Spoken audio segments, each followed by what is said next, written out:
어제는 28장을 통해서 하나님을 경외하는 것이 지혜다라는 말씀을 저희가 나누었습니다. 사실 전체 문맥으로 보자면요, 27장에서 마지막 세 번째 소발에 대한 답변으로 욥의 발언이 계속 진행되고 있는 상황이었습니다. 27장까지 그것이 이어지고 있었는데요, 갑자기 28장에 뚝 하고 끊기는 느낌의 이러한 장면, 하나님을 경외하는 것이 지혜다라는 주제로 갑자기 주제가 등장합니다. 그래서 28장을 막간극이라고도 표현을 하기도 하고요. 그리고 잠시 쉬어간다라는 느낌, 그리고 욥과 새 친구의 대화를 정리해준다라는 느낌으로 우리가 28장을 읽었습니다. 그리고 이제 29장부터 31장까지는 다시 그 새 친구와 벌이는 논쟁 중에서 욥이 마지막 무죄를 주장하는 장면으로 이어지고 있습니다. 29장은요, 특별히 욥이 자신이 이전에 누렸던 행복에 관해서 그것을 묘사하는 장면으로 등장하고요. 30장은 이와는 대조적으로 이제 자신이 느끼는 슬픔과 그리고 불행을 묘사하고 있습니다. 29장과 30장이 상당히 대조적으로 나오고 있고요. 그리고 친구들의 비난의 공격을 피하기 위해서, 그리고 방어하기 위해서 마지막으로 무죄를 맹세함으로 자신의 억울함의 소송을 마무리하고 있는 장면이 31장까지의 내용입니다. 이제 32장부터는 엘리후가 등장하고, 그리고 나중에는 하나님의 드디어 말씀이 이제 등장하는 그러한 진행으로 나타나는데요. 오늘은 29장부터 31장까지의 내용을 보겠습니다. 먼저 29장의 내용을 보면요, 29장은 욥이 지난날 자신의 공동체, 즉 사회에서 누렸던 번영에 대해서 자세하게 묘사를 하고 있습니다. 특히 1절부터 6절까지의 내용은요, 그가 얼마나 자신이 부요했는가를 표현하고 있습니다. 그런데 그 부요함이 어디로부터 오는가, 그 내용이 참 중요한데요, 그 부의 원천이 바로 하나님이라는 것을 욥은 고백하고 있습니다. 그가 행복한 삶을 살던 때에 욥은 하나님의 자비로운 돌보심과 그리고 보호하심에 힘입어서 형통함을 누렸다라고 고백하는 것이죠. 그는 이렇게 고백하는 것을 볼 수 있습니다. 2절부터 6절까지의 내용을 우리 다시 한번 읽어보도록 하겠습니다. 2절부터 6절까지의 내용입니다. 나는 지난 세월과 하나님이 나를 보호하시던 때가 다시 오기를 원하노라. 그때에는 그의 등불이 내 머리에 빛이었고 내가 그의 빛을 힘입어 암흑에서도 걸어다녔느니라. 내가 원기 왕성하던 날과 같이 지내기를 원하노라.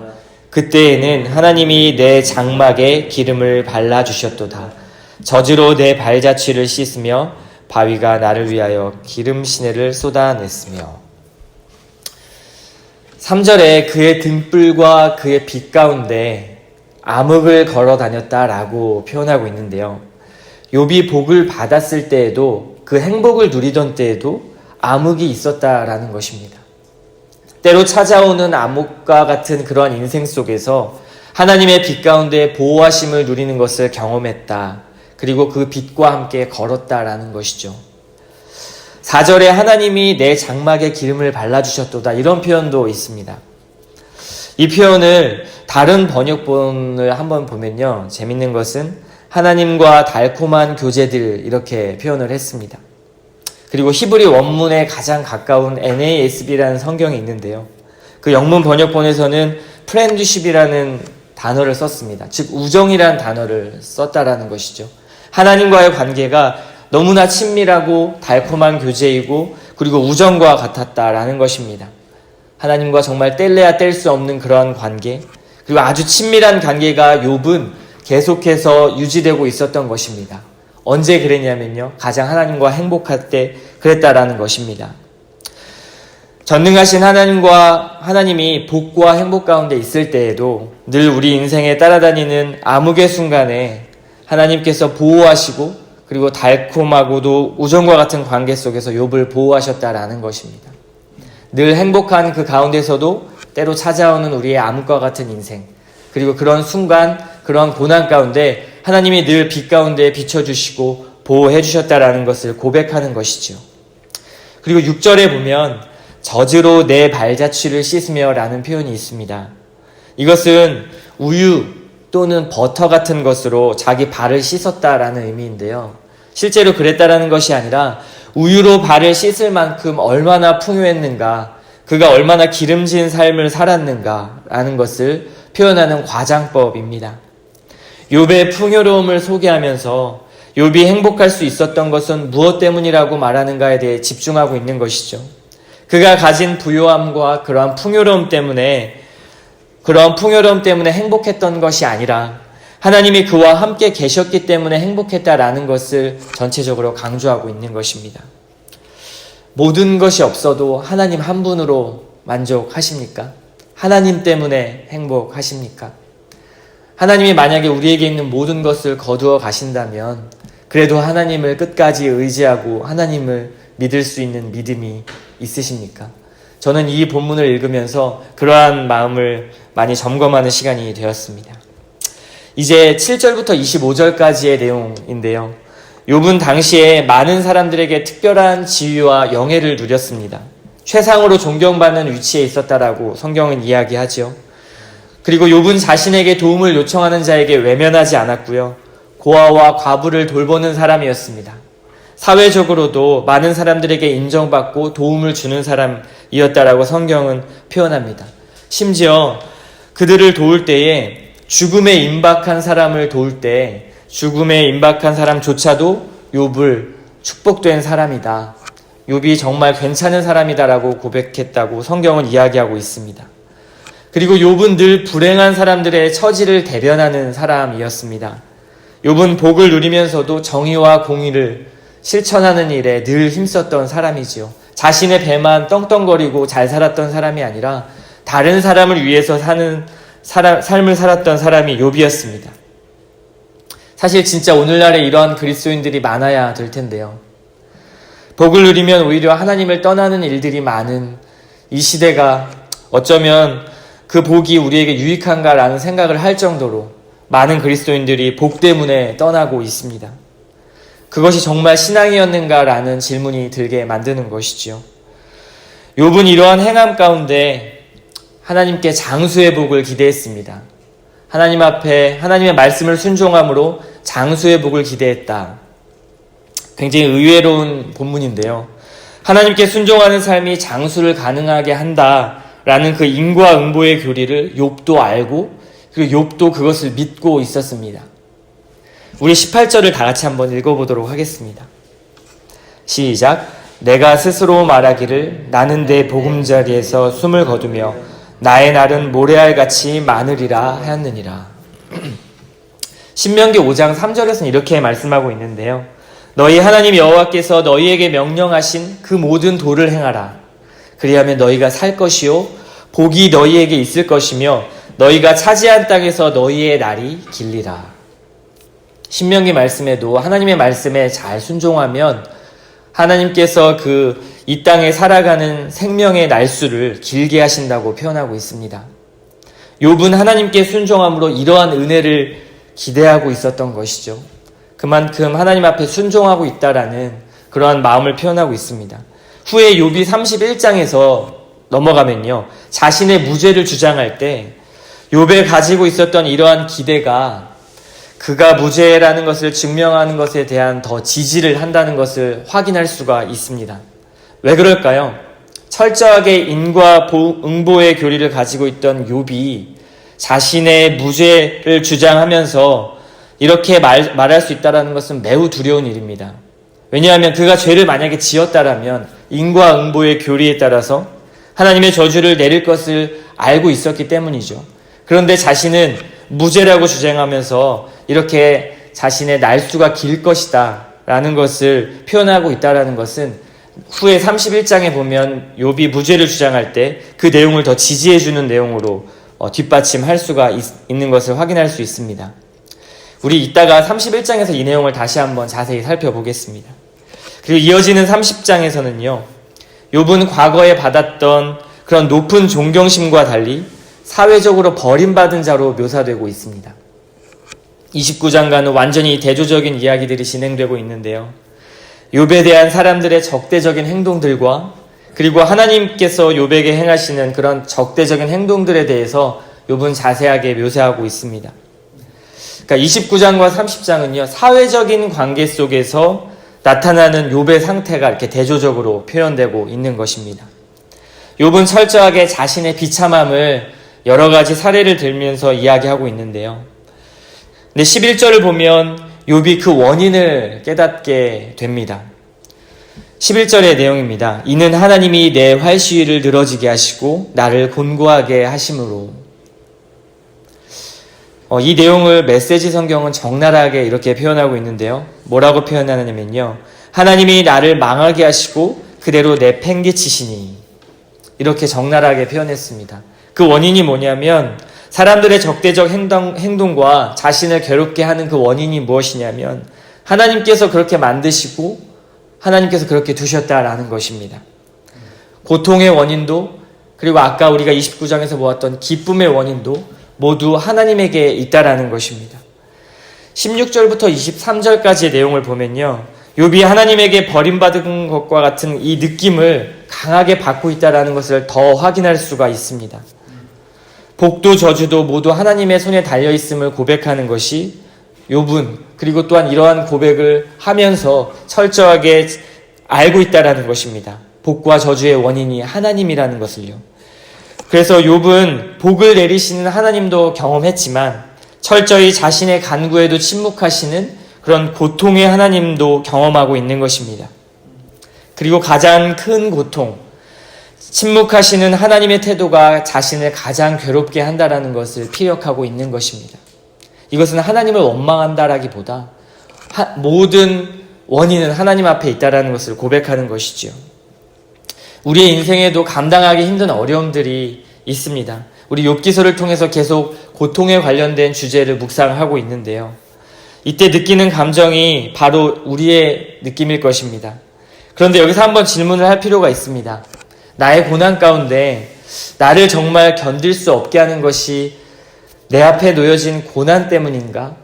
아니면 하나님의 침묵 때문인가 하는 질문입니다. 욥이 고통스러운 것은 이제는 자신의 처한 환경의 고통을 넘어서 이제는 하나님의 침묵이 그를 더 좌절하게 만들고 있다는 것을 우리 확인할 수 있는데요. 혹시 여러분들 가운데 고난과 연단 속에서 하나님의 침묵을 경험하고 계십니까?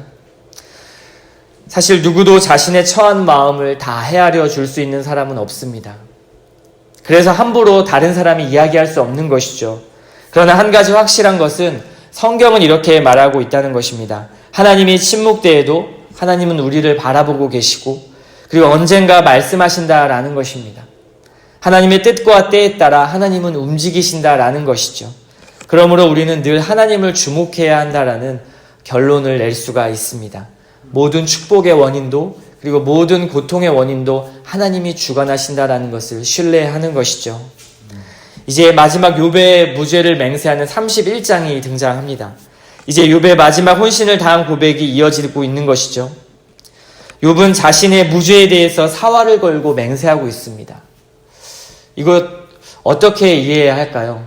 어떻게 보면 욥이 죄인이 아닌데 그래서 교만한 사람으로 비춰지고 있는 것은 아닌가 우리는 한번 생각해 볼 수 있습니다. 만약 내가 이러한 죄들을 지었다면 나에게 이러한 일들이 닥칠 것입니다 라고 과감하게 고백하는 것이 욥의 고백입니다. 욥은 당당하게 말합니다. 만약 자신이 호색을 했다면 그리고 속임과 탐욕 가운데 있었다라면 간음을 하고 만약에 종의 형편을 돌보지 않았다라고 한다면 가난한 자와 약자들의 요구를 들어주지 않았다라고 하고 외면했다라고 한다면 그리고 재물을 신뢰하고 그리고 우상을 숭배했다라고 한다면 다른 사람을 미워하고 자신의 죄를 숨겼다라고 한다면 당당하게 그 저주의 대가를 받겠다고 이야기하는 것입니다. 아까도 말씀을 드렸지만 인과응보의 교리를 가지고 있던 욥이 만약 자신의 죄를 지었다면 이러한 대가를 당당하게 받겠다라고 맹세할 수 있을까요? 오히려 회개 모드로 가야 하는 것이 당연한 인간의 본성이 아닐까요? 하나님의 자비하심을 구하는 것 말이죠. 그에게 닥쳐진 상황은 자존심을 내세울 수 있는 상황이 아니라는 것을, 교만함을 내세울 수 있는 상황이 아니라는 것을 우리는 이미 확인을 했습니다. 여러 가지 본문을 통해서요. 인과응보의 교리를 가지고 있던 욥, 이렇게나 하나님께 무죄를 강력하게 주장한다라는 것을 보면 그가 얼마나 하나님 앞에 자신의 순결에 대해서 증명하고 싶은가를 우리는 알 수 있습니다. 만약 나 자신이 욥의 입장이라고 한번 생각을 해보십시오. 교리를 누구보다 잘 알고 있고요. 그리고 지켰던 그러한 욥이 그러한 인생의 절망 끝에서 오히려 회개하지 않고 무죄를 주장할 수 있을까요? 우리에게 끊임없이 마음 한구석에 남겨진 마음이 있습니다. 욥도 인간일 뿐인데, 욥도 죄인인데 너무 교만한 거 아닌가? 라는 생각이 드는 것이죠. 저는 본문을 읽으면서 사실 마음 한켠에 계속 그런 마음이 있었습니다. 얼마나 욥이 당당하길래 이렇게 자신 있게 이야기할 수 있는 것일까? 그러나 욥의 모습은 하나님 앞에 처절한 몸부림이었습니다. 죄악의 수많은 예를 들면서 이야기하잖아요. 그 모든 저주에 대해서 순결함을 증명할 수 있는 것이죠. 마지막 죽음 앞에 하나님께 단순한 원망과 불평이 아닙니다. 자신을 판단했던 친구들에게 나는 의로운 사람이야 라고 변명하는 모습이 아닌 것이죠. 오히려 자신의 죄가 드러나고 하나님께 부끄러운 것이 있었던 그러한 욥이라면 오히려 친구들의 말로 인해서 자극을 받아서 회개하는 상태로 들어가야 했을 것입니다. 이것이 이치적인 것이죠. 왜냐하면 욥도 인간이기 때문에 살아야 하잖아요. 인과응보의 교리를 아는 욥이라면 이렇게 고백했을 때 자신에게 얼마나 많은 저주가 닥칠 것이라는 것을 알고 있는 것이 너무나 뻔한 상황에서 욥은 끝까지 무죄를 주장하고 있는 것입니다. 또는 재앙이 닥칠 때부터 아마 재앙이 닥치기 시작하기 처음부터 욥은 자신의 죄를 위해서 탄식하며 회개했어야 합니다. 그러나 욥은 그렇게 하지 않고 하나님 앞에 끊임없이 일관성 있게 하나님 왜 이러십니까? 의로운 나에게 왜 이러십니까? 라고 이야기하는 것입니다. 최후의 심판자 하나님께 자신의 생명을 맡기는 것이죠. 이것은 정말 순전한 사람이 아니라면 하나님의 정죄와 심판이 불가피한 상황이라는 것을 우리는 알 수 있습니다. 하나님은 공의의 하나님이 분명하다는 것을 몸소 실천하던 사람이 욥 자신이었기 때문입니다. 이렇게 말씀드려도 아직 의문이 풀리지 않는 분들 계실 겁니다. 그래도 인간은 죄인이지 않습니까? 그러나 여기서 확실하게 이렇게 짚고 넘어갈 수 있는 것은요, 중요한 것이 하나 더 있습니다. 무엇이냐면 욥의 무죄의 맹세는요, 결국 사탄에게 했던 하나님의 말씀이 옳았다라는 것을 보여주고 있습니다. 만약에 욥이 죄인이었다면 하나님께서 욥기서를 처음 시작할 때 하셨던 그 고백 있지 않습니까? 사탄에게 하셨던 말씀. 욥은 하나님 앞에 경외하는 자며 온전한 자라고 말씀하셨던 그 하나님의 말씀이 거짓이 되기 때문입니다. 욥이 순전하지 않고 하나님께 죄를 지은 것이 드러난다라면 하나님께서 인정하신 욥에 대한 그 인정이 거짓이 되고 마는 것이죠. 끝까지 욥은 하나님의 신실함을 바라보았습니다. 그리고 하나님이 인정했던 온전한 사람이었습니다. 그리고 하나님의 말씀이 늘 신실하심을 성경은 욥기서를 통해서 보여주고 있는 것입니다. 욥에게 있었던 행복은 단순한 순종뿐이 아니었죠.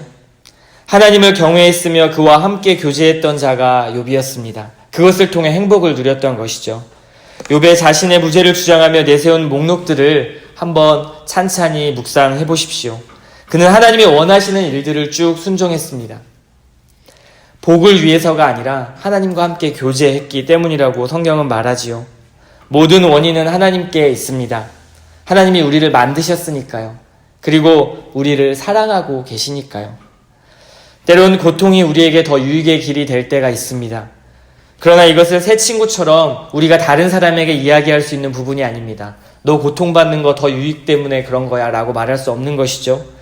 하지만 성경이 말하는 하나님은 절대 우리의 고통을 즐기는 분이 아니라는 것입니다.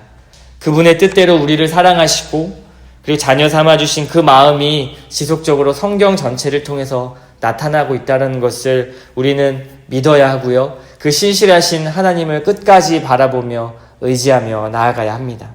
그것이 여태까지 31장까지 바라본 욥기서의 말씀입니다.